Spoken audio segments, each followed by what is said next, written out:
जेकेबी news में आप सभी का बहुत बहुत स्वागत है और आज हमारे साथ मौजूद है मुबारक अली मुबारकी साहब। मैं इनका तारुफ करा दूं कि रिटायर्ड उर्दू टीचर हैं और ये खड़गपुर अजीज़िया स्कूल के टीचर हैं, रिटायर्ड हैं। कि आज जो ममता बनर्जी ने जिस तरह से आज WBCS के एग्ज़ाम में उर्दू को शामिल कर लिया गया है, उसके बारे में क्या कहेंगे? क्या कहेंगे सर, जिस तरह से आज उर्दू को शामिल किया गया है? आप एक तहरीक चला रहे थे और WBCS में उर्दू को शामिल करने के लिए काफ़ी अरसे से, क्या कहेंगे आप?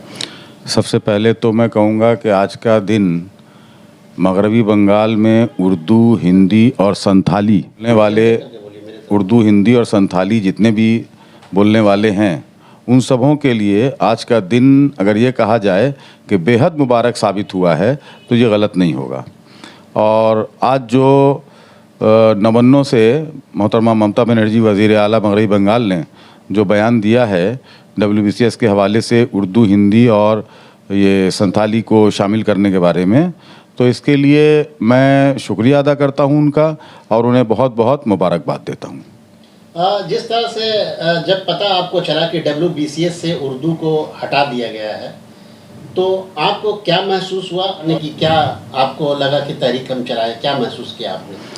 देखिए, मामला ये हुआ कि 2023 का साल शुरू जब हुआ तो उसी वक्त से, यानी आज करीब 1 साल पहले की बात मैं बता रहा हूँ, कि एक ये सुनगुन हम लोगों को मिल रही थी कि WBCS के इम्तहान में कंपलसरी जो लाजमी उर्दू का पर्चा था, हिंदी था और संथाली, ये तीनों को हटा दिया जा रहा था और उसकी जगह सिर्फ बांग्ला और नेपाली को रखा गया था। ये ऐसी एक खबर आ रही थी कि ऐसा होने वाला है, लेकिन यह है कि जब तक वो हो नहीं जाता तब तक तो हम लोग कुछ कह भी नहीं सकते थे। लेकिन इसी बीच में क्या हुआ कि मुझे याद है कि अप्रैल 2023 की 11 तारीख थी, तो ऑल इंडिया मिली काउंसिल का एक 3 अफराद पर मुश्तमिल एक वफ्द मोहतरमा ममता बनर्जी से कुछ अक़लियतों के मसाइल पर बात करने के लिए ये गए थे। ये लोग, उसमें जो डेलीगेशन गया था 3 लोग थे। ऑल इंडिया मिली काउंसिल मगरबी बंगाल के सदर मोहतरम मौलाना फजलुर्रहमान, कारी फजलुर्रहमान साहब थे। नायब सदर नाखुदा मस्जिद के नायब इमाम हज़रत मौलाना शफ़ीक़ कासमी साहब थे और जनरल सेक्रेटरी शहूद आलम साहब थे। तो ये बहरहाल ये लोग जब गए थे तो हम लोगों को इससे कुछ पता भी नहीं था कि कोई ऐसा डेलीगेशन जा रहा है, और मिली काउंसिल ने आपस में ही अपनी मीटिंग वगैरह करके जो भी उनको समझ में आया कि ये मसाइल हैं, वो मसाइल लेकर वो लोग गए थे।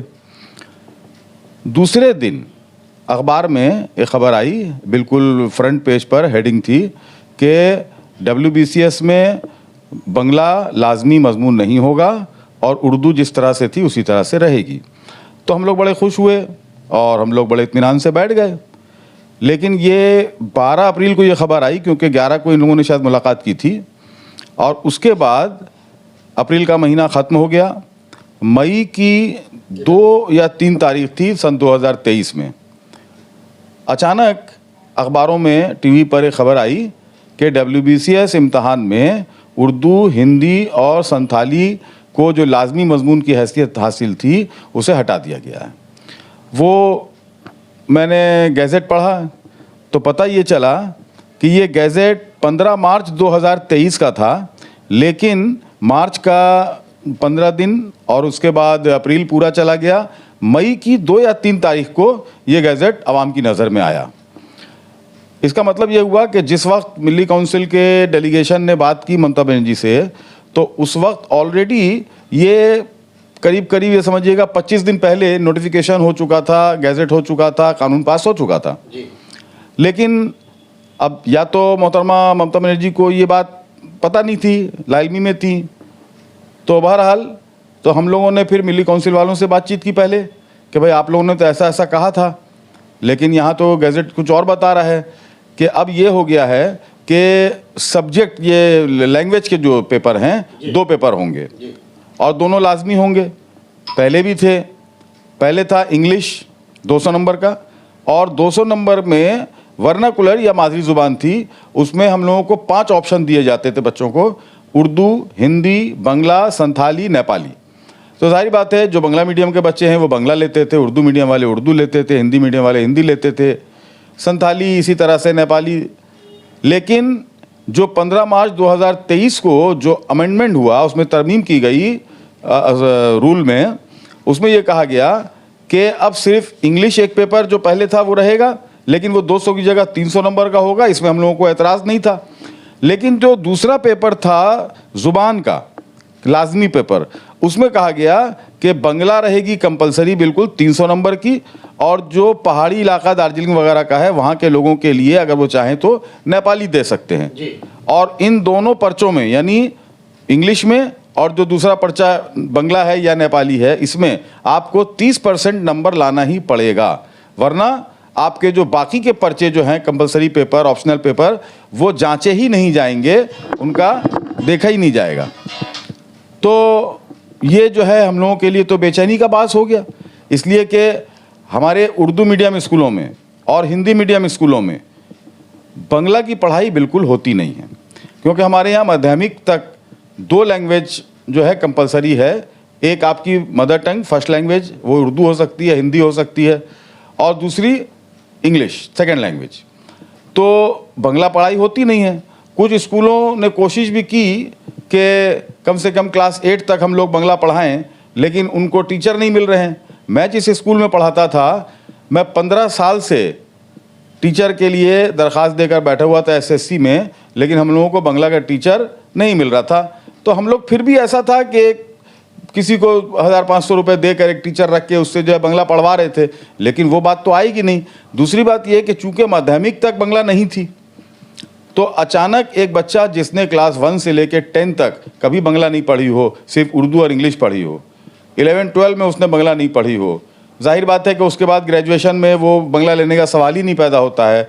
और उसके बाद वो जब WBCS का इम्तहान देने जाता है और अचानक उससे कहा जाए कि 300 नंबर का बांग्ला पेपर आपको लाजमी देना पड़ेगा, और उसमें क्वेश्चन क्या हैं, प्रेसी राइटिंग है, रिपोर्ट राइटिंग है, लेटर राइटिंग है, इंग्लिश से बांग्ला में तर्जुमा करना है, ये 300 नंबर, वो 30 नंबर तो मैं समझता हूँ कि वो 3 नंबर भी नहीं ला सकेगा, क्योंकि उसने कहीं बांग्ला पढ़ी नहीं है। तो क्या नहीं लगता कि ये सरकार की तरफ से ज्यादती थी? ये देखिए, अब ये क्यों सरकार ने किया था, उसकी जो उन्होंने तौजीह पेश की थी कि चूंकि WBCS अफसरान को बंगाल के गांव देहात में जाकर काम करना पड़ता है, जहाँ के लोग अंग्रेज़ी नहीं जानते हैं, आमतौर पर हिंदी नहीं जानते हैं, उर्दू नहीं जानते हैं, तो वहाँ पर जो अफसरान हैं WBCS पास करने के बाद जो जाएंगे, उनको काम करने में उनको भी दुश्वारी होती है। नहीं, उर्दू हिंदी दोनों। और मज़े की बात यह है कि वो संथाली को भी हटा दिया गया था, जबकि संथाली जो है वो तो आदिवासियों की ज़ुबान है। बंगाल के जो आदिवासी हैं वो उसको बोलते हैं कालचिकी ना, क्या उसको वैसे भी नाम है उसका। तो बहरहाल तो एक बेचैनी तो ज़रूर हुई थी हिंदी वालों में भी। तो मैंने दिल्ली काउंसिल वालों से कहा कि आप लोग चूँकि गए थे और आपसे हमारी वज़ीर आला ने वादा किया था, बल्कि आपको ये यकीन दिलाया था कि उर्दू रहेगी, हिंदी रहेगी, बांग्ला कंपलसरी नहीं होगी, तो अब जब ये चीज़ हो गई है तो आप लोग दोबारा उनके पास जाइए। तो उन्होंने कहा कि साहब हम लोग कोशिश कर रहे हैं, लेकिन हम लोगों को अपॉइंटमेंट नहीं मिल रहा है। तो मैंने बहुत सी अंजुमनों से, बहुत से अदारों से जो उर्दू का दम भरते हैं, उनसे मैंने कहा कि मैं सरकारी अदारों की बात नहीं कर रहा हूँ, ख्याल रहे, तो लेकिन देखा कि कोई टस से मस नहीं हो रहा है। तब मैंने मजबूरन क्या किया कि मैंने अपने तौर पर एक तहरीक का आगाज़ किया। तो अब मैं चूँकि किसी अंजुमन या किसी अदारे से आज भी नहीं जुड़ा हुआ हूँ, तो मैंने ये किया कि मैं करूँ तो क्या करूँ। मैं तो लोगों को बोल नहीं सकता था कि आप लोग आइए रास्ते पे उतर जाइए, क्योंकि वो एक खलफशार वाली बात हो जाती। मैंने कहा कि ये भी तो हो सकता है कि वज़ीर आला को पता ही नहीं है कि नीचे क्या हो रहा है, तो इसलिए वज़ीर आला को बताया जाए। दूसरी बात ये कि हम लोग एक जमहूरियत में सांस लेते हैं जी। और जमहूरियत के बारे में तो अल्लामा इकबाल ने कह दिया है कि जमहूरियत एक तर्ज़ हुकूमत है कि जिसमें बंदों को गिना करते हैं, तौला नहीं करते। तो मैंने कहा कि ऐसा करें कि उर्दू वाले, हिंदी वाले, हम लोग अपनी तादाद दिखाएं कि ये जो आपने फ़ैसला किया है, इससे तो हमारे बच्चे बिल्कुल कभी अफसर बन ही नहीं पाएंगे, क्योंकि आपने अब तक हमको बांग्ला पढ़ाई नहीं हमारे स्कूलों में, और अचानक उनसे कहा जा रहा है कि आप बांग्ला 300 नंबर का पास कीजिए। तो हम लोग वज़ीर आला साहिबा को इस बात से बावर कराएं कि देखिए ये गलत हो रहा है। तो क्या जाए, तो मैंने काफ़ी कोशिश की, फेसबुक का मैंने बहुत सहारा लिया, सोशल मीडिया का। ममता बनर्जी को दरखास्त कर दिया सरकार को, हाँ, मैं उस तरफ आ रहा हूँ। तो मैंने एक लेटर 8 जून 2023 को मोहतरमा ममता बनर्जी को मेल किया और उसमें मैंने तमाम बातें बताई और उनसे मैंने दरख्वास्त ये की थी, मेरा ज़ाती मुतालबा ये था कि फ़िलहाल अचानक ये कानून लागू न किया जाए बंगला लाजमी वाला, और ऐसा किया जाए कि क्लास 5 से, अगर 1 से मुमकिन ना हो क्योंकि बच्चों पर बोझ हो जाएगा, इंग्लिश उर्दू पढ़ते हैं, इंग्लिश हिंदी पढ़ते हैं, तो बंगला अगर क्लास 1 से नहीं तो कम से कम क्लास 5 से बंगला लाजमी मजमून किया जाए क्लास 10 तक, यानी माध्यमिक तक। जो आज हम लोग 2 ज़ुबानें पढ़ रहे हैं माध्यमिक में, उसको आप 3 कर दीजिए। जो इम्तहान 700 नंबर का हो रहा है उसको 800 नंबर का कर दीजिए और बंगला कंपलसरी कर दीजिए। तो जो बच्चा 2023 में 2024 में माफ़ कीजिएगा, जो क्लास 5 में आएगा तो उसको 5, 6, 7, 8, 9, 10 6 साल कम से कम लगेंगे माध्यमिक पास करने में। तो 6 साल के लिए मैंने पर्टिकुलर एकदम लिख दिया था कि 6 साल के लिए आप इस कानून पर रोक लगा दीजिए, नए कानून पर, और उसके बाद आप बंगला लाइए। तो इन 6 सालों में हमारे जो बच्चे स्कूल में क्लास 5 में हैं वो भी बंगला सीख जाएंगे, और जो लोग पास कर चुके हैं स्कूलों से उनको भी जब इतना मौका मिलेगा तो कुछ तो वो पास करके ज्वाइन कर लेंगे हुकूमत में, और कुछ जो है वो सीख लेंगे बंगला, उनको मौका मिलेगा, क्योंकि बहुत जगह बंगला की कोचिंग हो रही है। ये मेरा मुतालबा था। आपको इस तारीख में कितना मुश्किलात का सामना करना पड़ा और लोगों को कैसे आपने जाकर रजू किया? कौन कौन से ऑर्गेनाइजेशन जो है आपको साथ दिया? कौन कौन इंडिविजुअल लोग जो हैं आपके साथ आए? देखिए, ऐसा है कि तहरीक कैसे चलाऊं, मेरे सामने सबसे बड़ा मसला ये था कि तहरीक चलाऊं कैसे। मैं तो बिल्कुल जुलूस लेकर नहीं निकल सकता था। अगर मैं कहूँगा कि आइए जुलूस निकालेंगे तो मुबारक अली मुबारकी ना कोई इतना बड़ा नेता है, ना किसी अदारे का कोई अहदेदार है जो उसकी ज़ुबान सुन के लोग आ जाएंगे बात पे। तो मैंने उसके लिए तरीक़ा ये सोचा कि हम लोग, जो हमारे बच्चे बच्चियाँ जो ग्रेजुएशन कर रहे हैं या कर चुके हैं, माजी करीब में या मुस्तक़बिल करीब में जो WBCS का इम्तहान देने के ख्वाहिशमंद हैं, उन लोगों से अगर हम लोग दरख्वास्तें भिजवाएँ मोहतरमा ममता बनर्जी चीफ मिनिस्टर साहिबा के पास, तो यकीनन उसका असर होगा। अब सवाल यह है कि मैं अकेला घूम घूम के एक एक आदमी से कहाँ तक साइन कराऊंगा। मैंने देखा कि आप काफ़ी गांव देहात में जी भी तो हाँ, अजला में भी मैं गया, अजला में गए, वहाँ मैंने देखा कि आप इस तरह से तहरीक चलाई। जी हाँ, तो मैंने क्या किया कि जहाँ उर्दू बोलने वाले हैं वहाँ के जिन लोगों को मैं जानता था, जिनका इल्म से कुछ लगाव था या अदब से लगाव था, उर्दू वाले, उनसे मैंने राब्ता कायम किया। अब मैंने कहा कि आप लोग बस इतना कर दें कि एक हॉल में कहीं पर एक कमरा हो, लाइब्रेरी हो, स्कूल हो, कहीं भी आप कुछ बच्चों को जो WBCS देने के ख्वाहिशमंद हैं या अभी पढ़ रहे हैं, मान लीजिए कॉलेज में चले गए हैं, 3 साल बाद 4 साल बाद वो WBCS देंगे, ऐसे बच्चों को जमा कीजिए। और जो दरख्वास्त मैंने एक लिखी थी बच्चों की तरफ से, उसे मैंने टाइप करवा के उसका प्रिंट आउट निकाल लिया था। लिफाफे भी मैं लेकर जाता था। मैंने कहा था कि बस आपको करना ये है कि सब कुछ इसमें लिखा हुआ है आप, और वही लिखा हुआ था कि हम लोगों ने कभी बंगला नहीं पढ़ी है स्कूल में, हम लोगों को मौका दिया जाए और इसको जो है कुछ दिन के लिए टाल दिया जाए, हम लोग जब तक बंगला सीख लेंगे।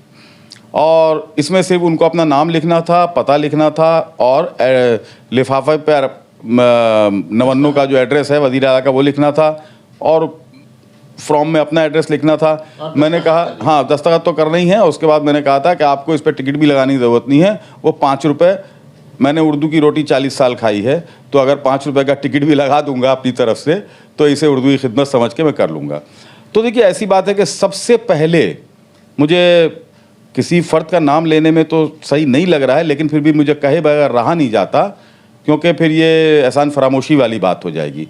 सबसे पहले जिस शख्स ने मेरी बात पर लब्बैक कहा उसका नाम है डॉक्टर तस्लीम आरिफ। ये बारासात में वेस्ट बंगाल स्टेट यूनिवर्सिटी है, वहाँ के शोबा उर्दू के वो कोऑर्डिनेटर हैं, बहुत फ़आल आदमी हैं, बहुत एक्टिव हैं। तो उन्होंने सबसे पहले अपनी यूनिवर्सिटी में, उनके यहाँ MA तक की पढ़ाई होती है, जाहिर बात है, तो अपनी यूनिवर्सिटी के जो तलबा व तालिबात थे उनसे उन्होंने प्रिंट आउट भी खुद ही अपने वहीं निकाल लिया था और उनसे सिग्नेचर करवा के और उन्होंने वो लेटर, सबसे पहला जो लेटर गया वो बारासात की वेस्ट बंगाल स्टेट यूनिवर्सिटी से वो लेटर गए थे। और उसके बाद वो ख़बरें फिर अखबारों में भी आईं, फेसबुक पर भी आया। तो फिर कुछ लोगों को और हुआ, तो मुझसे फिर लोगों ने, जैसे कि मटिया बुरुज से मेरे पास कॉल आया, फातिमा, डॉक्टर फातिमा बेगम या खातून कुछ हैं, तो उन्होंने मुझे फ़ोन किया कि हम लोग चाहते हैं कि आपकी इस तहरीक से जुड़ें। तो उन्होंने मुझे बुलाया मौलाना आज़ाद गर्ल्स हाई स्कूल में, और वहाँ पे आप यकीन कीजिएगा कि कम से कम 200 बच्चे जो है वहाँ पर मौजूद थे, बच्चे बच्चियाँ दोनों, लड़कियों की तादाद तो और ज़्यादा, और बड़े जोश व खरोश से उन लोगों ने वो सब फॉर्म वगैरह भरा। और भी लोग थे, दाऊद कुरैशी थे, और मैं कुछ नाम अभी भूल रहा हूँ, तो इन लोगों ने फिर किया। फिर इसके बाद फिर बाहर से इस सिलसिले में कमरहट्टी में एक प्रोग्राम हुआ। कमरहट्टी तो आप भी गए थे मेरे साथ। उसके बाद आपके रानीगंज में 2 अदारे थे, एक शायद कारवाने अदब और एक कोई, मैं अभी नाम भूल जा रहा हूँ, पहले से तैयारी होती तो मैं सबके नाम लेके बैठता। तो बहरहाल रानीगंज में डॉक्टर साबरा हिना और उनके शौहर थे सैफुल इस्लाम साहब, इन लोगों ने इस तहरीक पे लब्बैक कहते हुए उन्होंने बड़ी अच्छी वहाँ पे एक मीटिंग ऑर्गेनाइज़ की। मैंने उनको सब बताया कि यहाँ क्या मामला है, क्या हमारी आगे आने वाली दुश्वारियों से उनको आगाह किया। इसके अलावा यहाँ आपके 24 परगना में मुख्तलिफ़ जगह इस तरह के प्रोग्राम हुए। जगदल में एक है क़याम इंसानियत सोसाइटी, तो सलाउद्दीन खान उसके सेक्रेटरी हैं, वकील खान। में बैठे लोगों से आपको सपोर्ट मिला या नहीं, ये बताइए मुझे। देखिए, सरकार का ऐसा मामला, उस वक्त ये बात उठती थी कि साहब आप तो बोल रहे हैं, लेकिन जो सरकारी अफसर हैं, जो उर्दू पढ़े लिखे हैं, वो आपके साथ क्यों नहीं आ रहे हैं। तो मैंने उस वक्त ये कहा था कि देखिए, बेवफाई वो कर रहे थे, मैं ये नहीं कहूँगा, फिर भी मैं बशीर बद्र का वो शेर कहूँगा कि कुछ तो मजबूरियाँ रही होंगी, यूँ कोई बेवफा नहीं होता। हालांकि मैं उनको बेवफा नहीं कहूँगा, मैं नाम तो किसी का नहीं लूँगा, लेकिन मैं आपको बताऊँ कि उर्दू बोलने वाले बहुत बड़े बड़े अफसरान मुझसे मिलते थे और कहते थे कि मुबारकी भाई, हम दिल से आपके साथ हैं, आप जो तहरीक चला रहे हैं ये बिल्कुल जायज़ मांग है और ये होना चाहिए। लेकिन वो कहा मैंने कि जो सरकारी अफसर हैं वो तो हम लोग सब जानते हैं बंदिश में बन जाते कि बिल्कुल हम सरकार, किसी भी तहरीक में वो सरकारी अफसरान, क्योंकि वो तो पॉलिटिक्स भी नहीं कर सकते, वो सियासी पार्टी में भी नहीं जा सकते, तो उनकी एक मजबूरी है। लेकिन मैं कभी नहीं कहूँगा कि किसी ने भी मेरी तहरीक की मुखालफत की, बल्कि मुझे उन्होंने सब ने हौसला बढ़ाया। मैं किसी का नाम लेने की यहाँ पे ज़रूरत ही नहीं है, लेकिन जितने भी उर्दू बोलने वाले अफसरान थे, जो रिटायर हो गए, वो भी कुछ ऐसे थे जो रिटायरमेंट के करीब थे, सब ने मेरा हौसला बढ़ाया, कहा कि नहीं मुबारकी भाई अच्छा काम कर रहे हैं। और हम लोगों से मुझे आप यकीन कीजिएगा कि एक अफसर ने मुझसे कहा कि अगर कुछ नहीं होता है तो आप ऐसा कीजिए कि हाई कोर्ट में केस करवा दीजिए। मैंने कहा साहब बहुत खर्च आएगा। उन्होंने कहा कि मैं आपको कहिएगा तो आधा खर्च मैं दे दूंगा और अगर ज़रूरत पड़ी तो मैं पूरा खर्च दे दूंगा, लेकिन मैं तो आ नहीं सकता हूँ, तो आप जो है आगे बढ़िए। इस तरह से, तो इससे देखिए मोरल सपोर्ट एक बहुत बड़ी बात है। आप तृणमूल कांग्रेस के सरकार में भी हैं, पेश रहते हैं, मैं देखा है कई जो है सभा होती है उसमें भी मजलिस में आप रहते हैं जी। क्या वहाँ से आपको कुछ क्रिटिसाइज मिला या सपोर्ट मिला? ये ऐसा है, देखिए कि कुछ लोगों के दिमाग में ये बात आ गई थी कि ये तहरीक सरकार के ख़िलाफ़ है, लेकिन ये सरकार के ख़िलाफ़ तहरीक नहीं थी, ये एक सरकार के गलत फ़ैसले के ख़िलाफ़ तहरीक थी। मैं अपने बारे में बता दूं कि मैं तृणमूल कांग्रेस की स्टेट माइनॉरिटी सेल का, रियासती माइनॉरिटी सेल का मैं सेक्रेटरी था, और जब इदरीस अली साहब जब चेयरमैन थे तो मैं उस वक्त सेक्रेटरी था, काफ़ी दिन तक उनके साथ काम किया। इदरीस अली साहब के हटने के बाद में कुछ वजह रही होगी तो फिर मैं और माइनॉरिटी सेल में नहीं था, लेकिन मैं तृणमूल कांग्रेस से जुड़ा हुआ हूँ बहैसियत एक वर्कर के, मैं कहूँगा बिल्कुल एक मामूली कारकुन के हिसाब से, या यूँ कहिए कि ममता बनर्जी के एक सिपाही की हैसियत से मैं तृणमूल कांग्रेस में जुड़ा हुआ हूँ। और मैंने कभी सरकार के ख़िलाफ़ कोई बात की नहीं। मैंने अपनी तकरीरों में मैं बताना भूल गया कि क्योंकि बात बीच में कट गई थी, इधर खिजरपुर में उर्दू मजलिस फैयाज़ अहमद ख़ान, जी उन्होंने मेरा बहुत साथ दिया, इसमें कोई शक नहीं है। उन्होंने 2 स्ट्रीट कॉर्नर मीटिंगें करवाई, एक कन्वेंशन करवाया था और बहुत उन्होंने मेरा साथ दिया इस मामले में। तो मैंने वहाँ पे भी और उसके अलावा भी हर जगह मैंने ये कहा कि साहब मैं तृणमूल ज़रूर करता हूँ, लेकिन सच्चा दोस्त वही है, सच्चा हमदर्द वही है कि जो जब मेरा दोस्त या मेरा भाई अगर कोई गलत काम कर रहा है तो मैं उससे आगाह करूं। मुझे चापलूसी करना नहीं आता है कि मैं हाँ में हाँ मिलाऊं कि हाँ आप जो कर रही हैं ठीक कर रही हैं, नहीं। तो मैंने वहाँ भी यही कहा था कि दीदी हम आपके छोटे भाई हैं और आपने गलत फ़ैसला लिया है, इससे आपको नुकसान होगा। और नुकसान कहाँ होगा, मैंने यही बता दिया था कि आने वाले इलेक्शन में इसका नुकसान होगा, क्योंकि इस चीज़ को जो मुखालिफ पार्टियां हैं वो जाहिर बात है भुनाने की कोशिश करेंगी। उर्दू वालों से, हिंदी वालों से, संथाली बोलने वालों से, और काफ़ी तादाद है, छोटे मोटे तो नहीं हैं। आप चले जाइए इधर हुगली नदी के दोनों किनारे 24 परगना और उधर हुगली ज़िला, फिर इधर हावड़ा में देख लीजिए, इधर आपके क्या बोलते हैं आसनसोल के इलाके में बहुत उर्दू वाले हैं और हिंदी वाले हैं जो दूसरी रियासतों से आकर यहाँ बस गए हैं। तो ये बात मैं कहता था और उनको मैंने तकलीफ बताई थी। और मैंने कहा था एक बात जो मैं बराबर कहता था कि मैं या मेरे जितने भी साथी हैं उर्दू बोलने वाले, हम लोग बंगला के ख़िलाफ़ बिल्कुल नहीं हैं। अगर हम बंगला के ख़िलाफ़ होते तो हम ये नहीं कहते कि हमारे बच्चों को आप बंगला पढ़ाइए, कंपलसरी कर दीजिए बंगला। हम तो ये कह रहे थे कि साहब बंगला को कंपलसरी कर दीजिए, लाजमी कर दीजिए, हम तो पढ़ना चाह रहे हैं, आप हमें पढ़ाइए, लेकिन हमें वक्त दीजिए। बस इतनी सी बात थी और बहुत लोगों ने मेरा साथ दिया। मैं सबका शुक्रगुजार हूँ, सबको मुबारकबाद देता हूँ। और एक बात बता दूँ कि कहते हैं कि अकेला चना भाड़ नहीं फोड़ सकता है। और इस सिलसिले में हाँ, कलकत्ता खिलाफत कमेटी ने भी 2 मीटिंगें उन्होंने भी बुलाई थी। इसके अलावा ये एजुकेशन सपोर्ट काउंसिल ने एक लाया अमल कैसे क्या तैयार करना है, इस सिलसिले में मुस्लिम इंस्टीट्यूट में एक मीटिंग बुलाई थी। और मैं हर जगह मुझे बुलाया जा रहा था, मैं जा रहा था। और इसके अलावा भी कुछ और अदारों ने भी इस तरह की मीटिंगें बुलाई थी।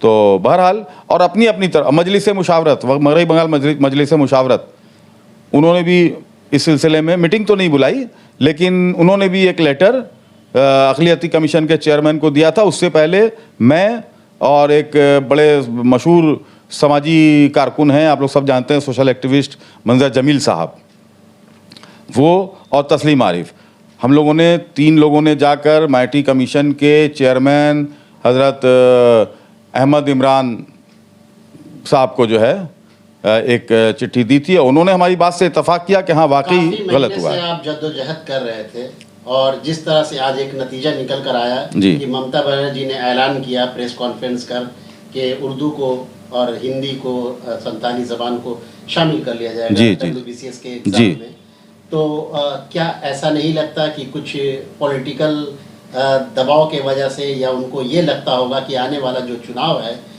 लोकसभा चुनाव, उसमें इफेक्ट पड़ेगा? तो क्या आपको नहीं लगता इस वजह कर वो इस फैसले को तस्लीम किए? देखिए बात ऐसी है कि इलेक्शन तो सबको लड़ना है जी।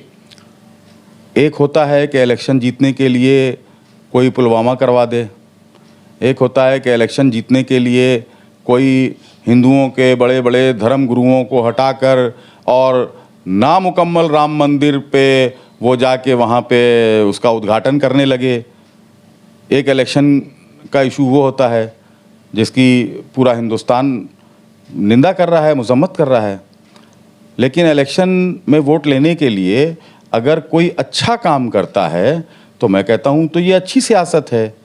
बैड पॉलिटिक्स और गुड पॉलिटिक्स की बात है, तो ये तो गुड पॉलिटिक्स है। अगर मकसद मान लीजिए कि इलेक्शन जीतना ही है, वोट लेना ही है, तो ये तो अच्छा काम करके अब तो मैं समझता हूँ कि उर्दू वालों का, हिंदी वालों का वोट मांगने की भी ज़रूरत नहीं पड़ेगी। हम लोग तो खुद जाके उनको वोट देंगे कि आपने हमारी ज़ुबान के ऊपर जो एक आफत, जो एक काले बादल छाए थे, वो अगर हटा दिए हैं तो साहब हम तो अब आपके तरफ हैं। तो इसमें मुझे कोई बुराई नज़र नहीं आती है कि उन्होंने अगर इलेक्शन के लिए अगर ये किया है, उसको मद्देनज़र रखते हुए। सवाल और मैं लेना चाहूँगा आपसे। बिल्कुल। कि जिस तरह से उर्दू ज़बान को दूसरी ज़बान करार दिया गया है, लेकिन कहीं देखा नहीं जाता, दफ्तरों में दरख्वास्तें कबूल नहीं की जाती, सरकारी दफ्तरों में, क्या कहना चाहेंगे? ये सरकार की कमी है या हमारे मुआशरे की कमी है, जो हम मुसलमान हैं, जो उर्दू जानते हैं, लिखना जानते हैं, पढ़ना जानते हैं, और दरख्वास्त जो है हम लोग सरकारी दफ्तर में नहीं दे रहे हैं? क्या कमी है, किसकी कमी है? मैं ये कहूँगा कि आपके सवाल में ही जवाब भी था। दोनों बातें हैं। देखिए, उर्दू को दूसरी सरकारी ज़ुबान बनाने का मुतालबा ये कोई नया नहीं था। बायां मुहाज़ की जब हुकूमत थी तो उस वक्त अंजुमन तरक्की उर्दू ने और उससे पहले प्रोफेसर सैयद हैदर हसन काज़मी साहब ने ये तहरीक चलाई थी। लेकिन बायां मुहाज़ की सरकार ने बिल्कुल सख्ती से इसको मना कर दिया था। बल्कि यहाँ तक हुआ था कि जब उन्होंने उर्दू को दूसरी सरकारी ज़ुबान बनाने की बात कही प्रोफेसर हैदर हसन काज़मी साहब ने, तो उस ज़माने के जो वज़ीर आला थे ज्योति बासु, उनका ये बयान था कि ये लोग बंगाल को उर्दुस्तान बनाने की कोशिश कर रहे हैं, और वो तहरीक बड़ी सख्ती के साथ कुचल दी गई थी। उस ज़माने में भी जो सरकार में, यानी जो बायां मुहाज़ की सरकार में जितने भी लीडर थे, चाहे वो एमएलए हों, काउंसलर हों, या एमपी हों, या मंत्री हों, किसी ने भी हैदर हसन साहब का साथ नहीं दिया था। इसके बाद जब अंजुमन तरक्की उर्दू की तहरीक चली प्रोफेसर सुलेमान खुर्शीद की क़यादत में, तो हम लोग उस वक्त अंजुमन तरक्की उर्दू से जुड़े हुए थे। हम लोग रास्ते पर आए, हम लोगों ने बड़े बड़े कन्वेंशन किए, बार बार हुकूमत को अर्ज़दाश्त दी गई, लेकिन नहीं हुआ। ममता बनर्जी ने 2011 के असेंबली इलेक्शन से पहले ये वादा किया था कि अगर मेरी सरकार बनेगी तो मैं उर्दू को उसका हक़ दूंगी। और इसका तो हम लोगों को एहसान मानना ही चाहिए कि ममता बनर्जी ने 20 मई सन 2011 को जब अपने ओहदे का शपथ लिया, तो उसी वक्त वो वहाँ से राजभवन में उन्होंने हल्फ लिया, और उसके बाद वो राइटर्स बिल्डिंग गई कैबिनेट की मीटिंग करने। पहली मीटिंग में उन्होंने ये फैसला लिया था कि उर्दू मगरबी बंगाल के उन इलाक़ों में जहाँ 10% कम से कम उर्दू बोलने वाले रहते हैं, उर्दू दूसरी सरकारी ज़ुबान होगी।